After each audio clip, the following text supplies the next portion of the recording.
অফিসে যাবো তা কি করে যাবে ঠিক আছে ঘুমিয়ে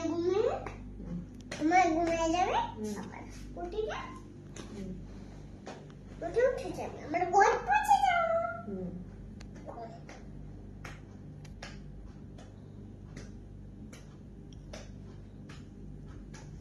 কি করছো তুমি? তুমি কি করছো? কি করছো? কাকে? মাকে ঘুম দিচ্ছ? ঠিক আছে, ঘুম পাতে মার বেমার না, ঘুম পাতে।